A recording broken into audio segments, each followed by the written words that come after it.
ಮಾತೃಭೂಮಿ world thinkers ನಲ್ಲಿ ಸ್ವಾಗತ. ನಾನು ಪೂಜಾ ಎಸ್ಪಿ.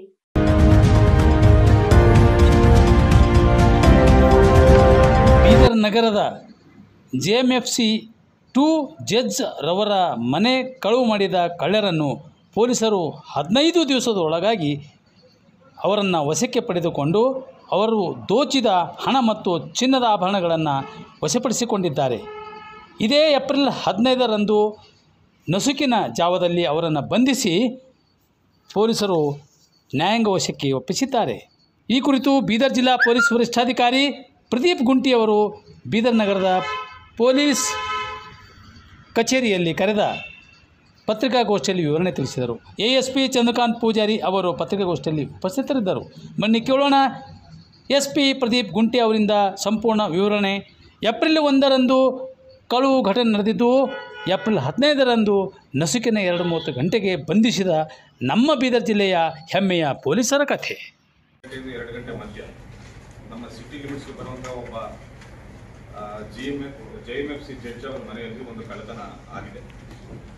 ಸುಮಾರು 4 ಜನರು ನೈಟ್ ಹೌಸ್ ಬ್ರೇಕ್ ಮಾಡಿ ಅವರ ಮನೆಯಲ್ಲಿ ಇಲ್ಲದಿದ್ದಾಗ ಅಪಾಚರಣೆ ಮಾಡೋಕ್ಕೆ ಅವರು ಸ್ವಂತ ಊರಿಗೆ ಹೋದಾಗ 4 ಜನರು ಹೌಸ್ ಬ್ರೇಕ್ ಮಾಡಿ ಮನೆಯಲ್ಲಿದ್ದ ಸುಮಾರು 100 ಗ್ರಾಮ್ ಗೋಲ್ಡ್ ಹಾಗೂ 50 ಗ್ರಾಮ್ ಸಿಲ್ವರ್ನ ಕದ್ದಿದ್ದಾರೆ. ಮಾಹಿತಿ ಬಂದ ತಕ್ಷಣ ನಮ್ಮ ಆಫೀಸರ್ಗಳು ಹೋಗಿ ಎಲ್ಲ ಸ್ಥಳ ಪರಿಶೀಲನೆ ಮಾಡಿ ಆ ಎವಿಡೆನ್ಸ್ಗಳನ್ನು ಕಲೆಕ್ಟ್ ಮಾಡಿದ್ದಾರೆ. FIR ದಾಖಲಿಸಿಕೊಂಡು ನಾವು ತನಿಖೆಯನ್ನು ಮುಂದುವರಿಸಿ ಶೋಧ ಕಾರ್ಯಾಚರಣೆಯನ್ನು ಮುಂದುವರಿಸಿದ್ದೇವೆ. ನಾವು ಸಿಟಿ ಮಧ್ಯದಲ್ಲಿ ಹಾಗೂ ಜಡ್ಜ್ ಅವರ ಮನೆಯಲ್ಲಿ ಕಳ್ಳತನ ಆಗಿದ್ದರಿಂದ ಅದನ್ನು ತುಂಬ ಗಂಭೀರವಾಗಿ ಪರಿಗಣಿಸಿ ಸುಮಾರು 3 ತಂಡಗಳನ್ನು ನಾವು ರಚನೆ ಮಾಡಿದ್ದೇವೆ. ಇದರಲ್ಲಿ ಬಹುಮುಖ್ಯವಾಗಿ ನಮ್ಮ ಕಮಾಂಡ್ ಸೆಂಟರ್ ಇತ್ತೀಚೆಗೆ ಜಿಲ್ಲಾ ಉಸ್ತುವಾರಿ ಸಚಿವರು ಉದ್ಘಾಟನೆ ಮಾಡಿದ್ದ AI ಕಮಾಂಡ್ ಸೆಂಟರ್ ನಮಗೆ ತುಂಬ ಸಪೋರ್ಟ್ ಆಗಿ ಬಹುಮುಖ್ಯವಾದಂತಹ ಎವಿಡೆನ್ಸ್ಗಳನ್ನು ಸುಳಿವುಗಳನ್ನು ಕೊಟ್ಟಿದೆ. ನಮ್ಮ ಕಮಾಂಡ್ ಸೆಂಟರ್ ಫುಟೇಜಸ್ ಪ್ರಕಾರ ಅವರು 3 ದಿನ ಇಲ್ಲೇ ರೆಕ್ಕಿ ಮಾಡಿದ್ದಾರೆ. 29ನೇ ತಾರೀಕು, 30ನೇ ತಾರೀಕು, 31ನೇ ತಾರೀಕು 4 ಜನರು ಇಲ್ಲೇ ರೆಕ್ಕಿ ಮಾಡಿದ್ದಾರೆ. ರೆಕ್ಕಿ ಮಾಡಿ ಸುಮಾರು ನೈಟ್ 1 ಗಂಟೆ 2 ಗಂಟೆ ಮಧ್ಯ ಕಾಂಪೌಂಡ್ ಜಿಗಿದು ಹೌಸ್ ಬ್ರೇಕ್ ಮಾಡಿ ಮನೆಯಲ್ಲಿ ಅಲ್ಮೆರಾ ಬ್ರೇಕ್ ಮಾಡಿ ಇಷ್ಟೆಲ್ಲ ಸೊತ್ತನ್ನು ಕದ್ದುಕೊಂಡು ಹೋಗಿರ್ತಾರೆ ಅಂತ ನಮಗೆ ಖಚಿತಪಡಿಸಿಕೊಂಡು ಇವರ ಪತ್ತೆ ಕುರಿತು ನಮ್ಮ ತಂಡಗಳನ್ನು ಮಹಾರಾಷ್ಟ್ರ ರಾಜ್ಯಕ್ಕೆ ಕಳಿಸಿದ್ದೇವೆ. ನಾವು ಇವರು ಪಾರ್ದಿ ಗ್ಯಾಂಗ್ಗೆ ಸೇರಿದ್ದವರು. ಇವರಲ್ಲಿ 3 ಜನರು ಮಹಾರಾಷ್ಟ್ರ ಔರಂಗಾಬಾದ್ಗೆ ಸೇರಿದ್ದವರು, ಒಬ್ಬನು ಮಾತ್ರ ಮಧ್ಯಪ್ರದೇಶಕ್ಕೆ ಸೇರಿದ್ದವರು. ಇದರಲ್ಲಿ ಇಬ್ಬರು ಫಾದರ್ ಅಂಡ್ ಸನ್ ಕೂಡ ಇದ್ದಾರೆ. ಇದರಲ್ಲಿ ಬೀದರ್ಗೆ ಬರೋಕ್ಕಿಂತ ಮುಂಚೆ ಬೈ ಟ್ರೈನ್ ಅವರು ವಿಕಾರಾಬಾದ್ ಹೋಗಿರುತ್ತಾರೆ. ವಿಕಾರಾಬಾದಲ್ಲಿ ಕೂಡ ಕಳ್ಳತನ ಮಾಡ್ತಾರೆ. ಕಳ್ಳತನ ಮಾಡಿಕೊಂಡು ಬರ್ತಾ ಅದೇ ಟ್ರೈನಲ್ಲಿ ಬರ್ತಾ ನಮ್ಮ ಬೀದರಲ್ಲಿ ಇಳಿತಾರೆ. ರೈಲ್ವೆ ಸ್ಟೇಷನ್ ಹೊರಗಡೆ ಬಂದು 3 ದಿನ ಸಿಟಿಯಲ್ಲೇ ಓಡಾಡ್ತಾರೆ.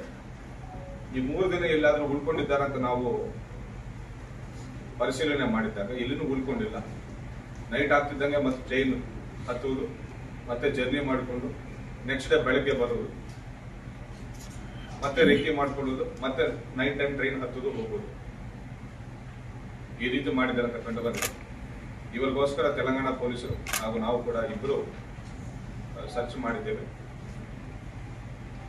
ನಮ್ಮ ಕ್ರೈಮ್ ಸ್ಟಾಫ್ ಸಾಮರ್ಥ್ಯತೆಯಿಂದ ಮೊದಲು ನಾವೇ ಹಿಡಿದಿದ್ದ ಅಂತ ಹೇಳಕ್ಕೆ ಸಂತೋಷ ಪಡ್ತಾ ಇದ್ದೇನೆ. 3 ಜನರನ್ನ ನಾವು ದಸ್ತಗಿರಿ ಮಾಡಿದ್ದೇವೆ. ಹುದುಗಿದ್ರೆ ರೈಲ್ವೆ ಸ್ಟೇಷನಲ್ಲಿ ನಾವು ಇವರನ್ನು ದಸ್ತಗಿರಿ ಮಾಡಿದ್ದೇವೆ.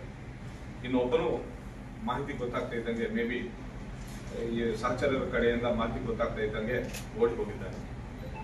ಸದ್ಯ ಈ 3 ಜನರ ಕಡೆಯಿಂದ ನಾವು 1,77,000 ಮೌಲ್ಯದ ಸೊತ್ತನ್ನು ನಾವು ರಿಕವರಿ ಮಾಡಿದ್ದೇವೆ. ಅವರ ಮನೆಯಿಂದ ಕಳ್ಳತನ ಆಗಿದ್ದ ಆಭರಣಗಳು ಆಸ್ ಇಟ್ ಈಸ್ ಇಂಟ್ಯಾಕ್ಟ್ ಇವೆ. 50 gram silver as it is ಸಿಕ್ಕಿದೆ.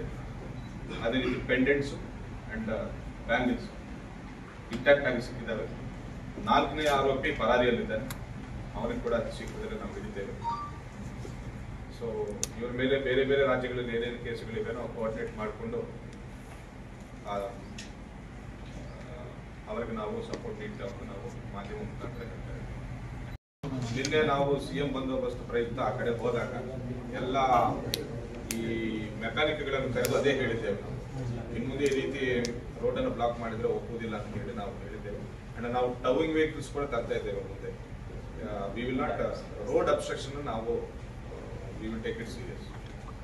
ಓಲ್ಡ್ RTO ಆಫೀಸ್ ಹತ್ರ ಒಂದು ಮಾರುತಿ ವ್ಯಾನ್ ಅದ ಸರ್, ಅಲ್ಲೊಬ್ಬ ಗ್ಲಾಸ್ ಮಾರ್ತಾನೋ. ಮಾರುತಿ ವ್ಯಾನ್ 1 ವರ್ಷದಿಂದ ಅಲ್ಲೇ ಇದೆ ಸರ್, ರೋಡ್ ಮೇಲೆ ಈಗಲೂ ಕೂಡ ಫೈನಲ್ ಸ್ಟೇಜ್ ಅದನ್ನು ಕೂಡ ಅತಿ ಶೀಘ್ರದಲ್ಲೇ ಇದೇ ರೀತಿ ಪ್ರೆಸ್ ಮೀಟ್ ಮಧ್ಯಪ್ರದೇಶ ತಪ್ಪು ಮಾಡಿದ್ದವರನ್ನ ಯಾವುದೇ ರೀತಿಯಲ್ಲಿ ನಾವು ಬಿಡುವುದಿಲ್ಲ, ಕ್ಷಮಿಸುವುದಿಲ್ಲ, ಕಾನೂನು ಒಪ್ಪಿಸ್ತೇವೆ ನಾವು. And we are at the end of it. We will break that news also very soon.